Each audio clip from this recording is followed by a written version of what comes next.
I'm Kevin Smith. Let's get to the news in detail. The Environmental Protection Agency announced yesterday that it approved the environmental authorization for the $10 billion Yellowtail development project. The environmental permit was granted for a period of 5 years to ExxonMobil's subsidiary and operator of the Stabroek Block, Esso, to undertake the requisite construction and operation of production facilities. On the matter of flaring, the permit strictly prohibits routine flaring and venting and specifies that it is only permissible during commissioning, startup, and special circumstances.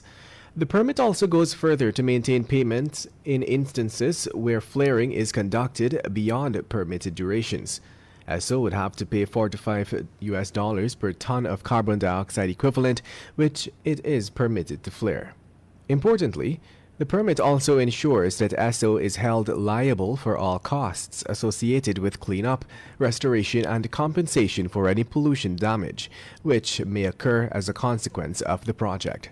Esso is also required to have financial assurance, which includes a combination of insurance which must cover well control and/or cleanup and third-party liability on terms that are market standard for the type of coverage.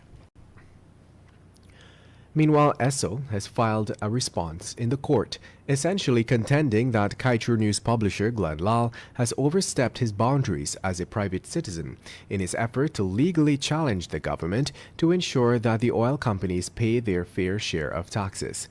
The oil company has instead charged the Attorney General with the responsibility for filing a civil action in the interest of the public. The company claimed it has no knowledge of the allegations contained in Lal's application.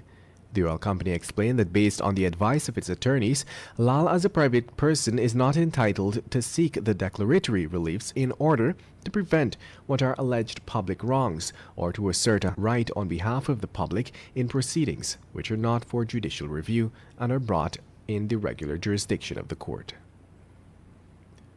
And moving on, Natural Resources Minister Vikram Bharat disclosed yesterday that the government of Guyana and Esso signed the petroleum production license for ExxonMobil's fourth project called Yellowtail, which will cost $10 billion. It is important to note that this cost is recoverable by Esso. Bharat said the company in the Stabroek Block is expected to produce up to 250,000 barrels of oil per day after startup in late 2025 using the One Guyana FPSO vessel. He said the $10 billion development project will target an estimated resource base of about 900 million oil equivalent barrels, while adding that this is now the largest single investment in the history of Guyana. And in other news, the EPA's approval of the Yellowtail development project, which is being undertaken by Esso, has come as no surprise. President for Transparency Institute Guyana, Inc., Frederick Collins, has stated.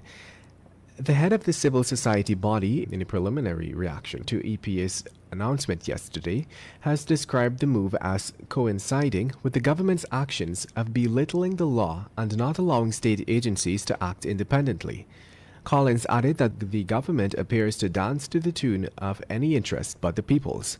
Collins made his statements based on inconsistencies that occurred with existing oil wells, Liza 1, 2, and Payara. As it stands, Guyana has been unable to achieve assurances for full liability insurance coverage for the 3 existing wells in the unfortunate case of an oil spill or other environmental disaster. Guyana has also been unable to ensure that it is positioned to audit ExxonMobil's books to ensure that the billions of US dollars it claims to have spent on to develop oil wells in the Stabroek Block have not been padded. And moving on. One of the 6 contractors vying to construct a pump station at Canal Number 1 on the west bank of Demerara, which is estimated to cost some $649.8 million, has bid $50 million lower than the engineer's price to do the job. The procuring entity for this project is the Ministry of Agriculture's National Drainage and Irrigation Authority. It was revealed that Platinum Investments Inc., Samaru Investment, Well-Built Construction Service, UNAS Civil and Building Construction Service, Rupan Ramotari Investment, and VR Construction have placed bids for the contract. While 5 contractors have placed bids ranging from $639 to $896 million, it was Platinum Investments, Inc. that bid the lowest at $599 million to execute the construction of the pump station. It should be noted that this project forms part of the $13 billion that was allotted in the budget this year to upgrade drainage and irrigation systems across the country. Police are probing a case where a 69-year-old truck driver was attacked and strangled at his work site, BK Quarries, located at the Mazarun River in Region 7. Police believe that he was killed after 18 hours that evening and then dumped into the river. The dead man was identified as Pitamber Sharma of Independent Street, La Grande, West Bank, Demerara. According to police, Sharma was employed as a truck driver at BK Quarries. His remains were found floating in the river around 7 hours 30, close to the company's security base. The autopsy revealed that he was manually strangled. This means that whoever might have strangled him then decided to get rid of his remains by dumping his body into the river. Region 7 investigators are now seeking leads in identifying a suspect in the truck driver's murder.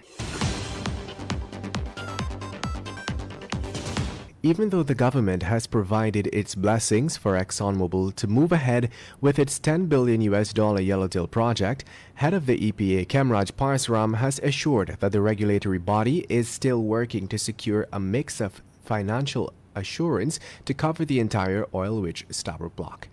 In terms of the oil and gas sector, Parsaram explained that there are various forms of financial assurance, while adding that the first form already in the proverbial bag is self-insurance. He said based on a company's financial rating and their liquidity, it is typical across the globe that self-insurance is accepted as a form of financial assurance.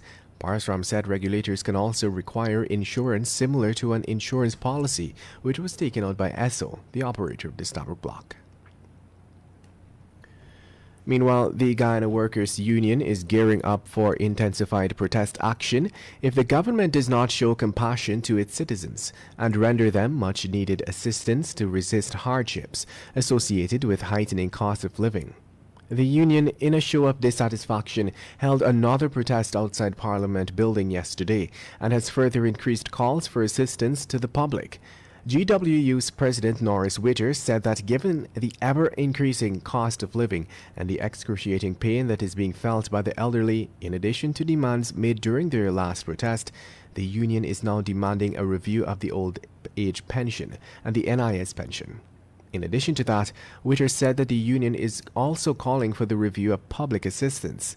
He said that having commenced their picketing exercise last week, the union felt that it had given adequate time for the state to show some type of sympathetic response toward citizens.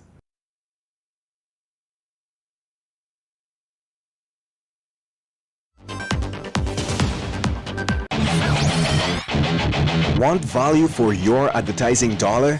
Then place your ads on Kaieteur Radio's Newscasts. Streamed live on 6 different mediums, reaching hundreds of thousands. Advertise today and watch your dollar grow. Call us on 225-8465 or 226-8210 today. The Guyana Elections Commission is currently conducting a registration exercise that will end on May 29, 2022.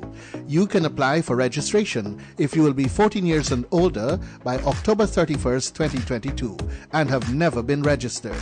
Apply for change or correction to your registration information such as names, date of birth, and occupation. Apply for a transfer if you have changed your address since you were registered. Apply for a replacement ID card if your ID card was lost, stolen, damaged, or destroyed. You must bring along original documents to support your application. Don't delay. Visit the GCOM registration office responsible for your area today. For more information, visit www.gcom.org.gy. Follow us on Facebook at Guyana Elections Commission or contact us on 225-02779 or 223-9653. Email pro@gcom.org.gy. A friend said to me, Glenn, this EU dollars is always on top of the world. Everybody else's currencies just go up and down. But that one stays on top. one way all the time. You know why, guys? It is because the entire world is working just to upkeep those white people money strong and give them a good life. Third world countries with corrupt leaders allow these people to come into their country and take out all their resources, fetch them out, sell it, make billions. Then they turn back and lend your country that same money to put in roads and city fences, build schools, hospitals and stuff like that. Tying you down with fat interest rates that they know your country can't afford to